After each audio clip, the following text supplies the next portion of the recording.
vezes o teu pai, ele pega no pé exatamente do filho que mais parece com ele. O espelho. Por quê? Porque ele sabe a dor. Ele se vê na criança. Entendeu? Às vezes ele pode até dar uma rejeitada na criança. Por quê? Ele se olha.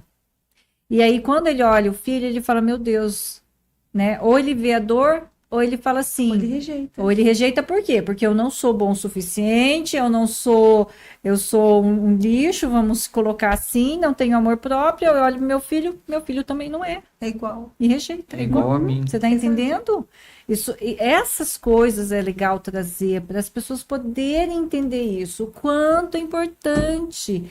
Aí o filho cresce se sentindo rejeitado pelo pai. Sabe? Aí ele coloca aquela armadura, ele começa a rejeitar também, se separar das outras pessoas, não deixa a pessoa se aproximar dela, porque ela morre de medo de ser rejeitado. E olha o looping se criando.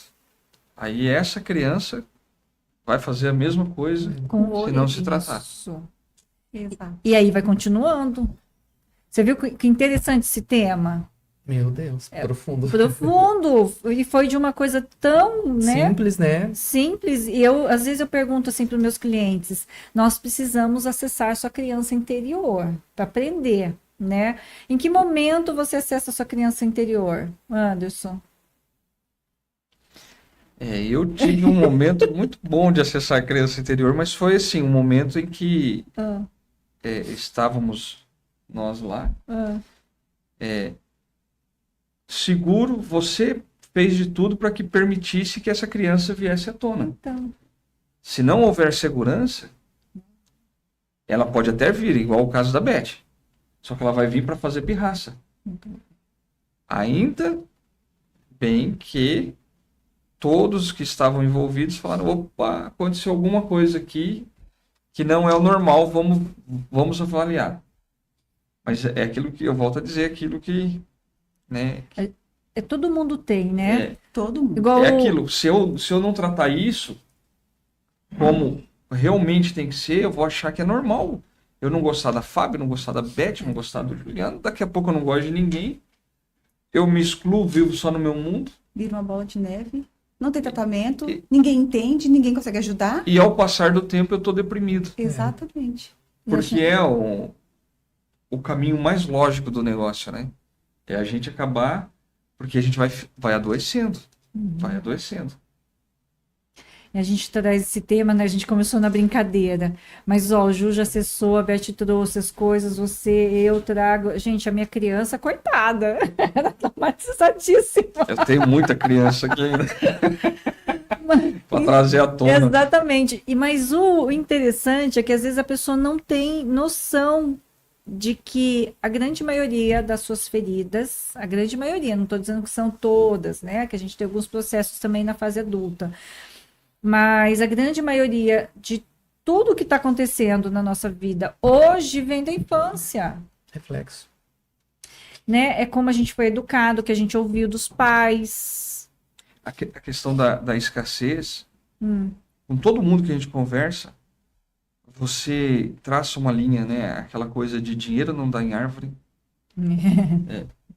Dinheiro não cai do céu. Você pode ver, quase toda a família falava isso. Então, e hoje a gente tem pessoas doentes para ganhar dinheiro e não consegue. E ela vai viver esse looping eterno enquanto ela não se tratar. Porque a escassez que a gente está falando não é só financeira. É escassez de relacionamento. Ou às vezes o cara não tem escassez, mas ele vai comprar tudo. Eu não podia ter um New Balance, eu vou comprar 17. Eu não podia ter um Nike, eu vou comprar 23. Eu queria aquela camisa, não pude ter, eu vou comprar. Eu vou trocar o iPhone todo ano. Você trocar o telefone todo ano, tem algo errado. Não, a não ser que você quebre. Mas para pensar. O modelo 13 para o 16, ele não mudou nada. Alguma configuração ou outra, e a pessoa ela tem que comprar. E tem ao contrário também.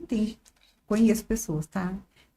Que trabalha para guardar para ver o dinheiro lá na poupança. E ela não gasta com nada. Ela não tem. Ela tem o dinheiro, mas ela não tem. Porque em algum momento alguém da família falou, guarde para tua velhice.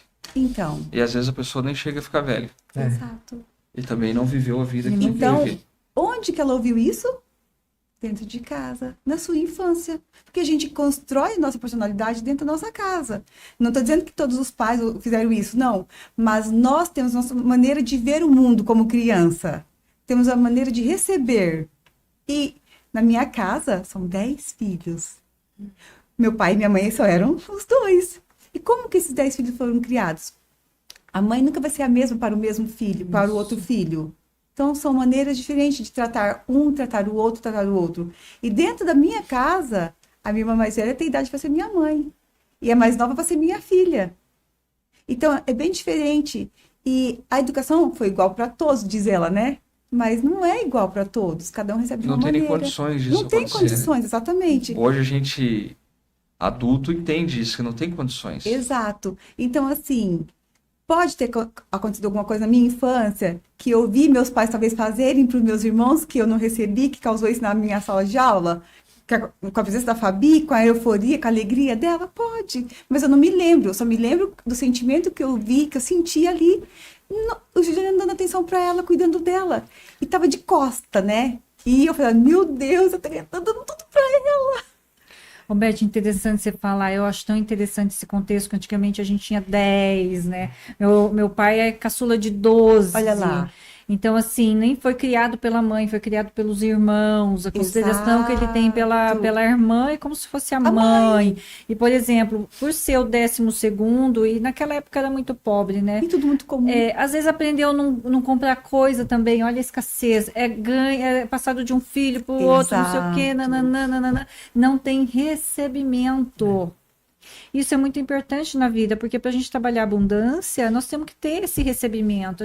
E a grande maioria de nós não temos. E acaba não tendo merecimento também, não é? Não, merecimento, Porque assim, recebimento, eu não nada. mereço algo novo, porque primeiro vai vir o meu irmão, depois o outro irmão, se sobrar sou eu. Isso quando eu não vejo, você está falando isso? A gente não? está falando de 3 aqui.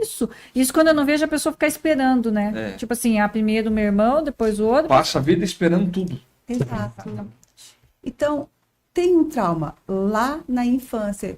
Igual eu falo, eu fui criada nesse contexto também. Uhum. Mas trazendo de novo, a criança, a pessoa hoje que está assistindo, que está ouvindo aqui, ela tem que começar a perceber o que está me causando isso. E se não consegue fazer um diagnóstico, procure um profissional, né, Fabi? Para entender melhor isso. Porque às vezes tem alguma coisa lá no coração incomodando, alguma angústia, alguma coisa assim, não tá legal. Eu tô sofrendo muito, tô angustiado por isso. Busca ajuda. E eu volto a falar, sozinho é muito difícil. Sozinho. Lógico, vai ter gente aqui que vai ver o podcast amanhã ou depois e vai falar, nossa, eu sou assim. Só que se ele não falar assim, eu sou assim, eu vou me tratar, Exato. ele vai ficar nesse. Vai ficar ali. E vai ficar cada vez pior. Porque ele não vai lembrar depois que ele precisa tratar a criança interior dele, que um dia foi magoada, deixou de ter a camisa nova, porque o irmão precisava ter a camisa nova primeiro, aí o outro irmão ia usar, daí ia vir para ele. Exato. E isso é muito pesado. E ainda tem um contexto que a gente tem algumas crenças ainda que a gente está quebrando, principalmente no mundo masculino, né? Que lá atrás, quem fazia tratamento era louco. Verdade. Tem problema. É por isso que eu faço. Mas graças a Deus, porque assim, ó, você vê, quem está fazendo terapia, quem está fazendo tratamento, ele está avançando, ele está conseguindo mais prosperidade, ele está conseguindo lidar com o emocional, que é a inteligência emocional, né? Você lidar com essas emoções.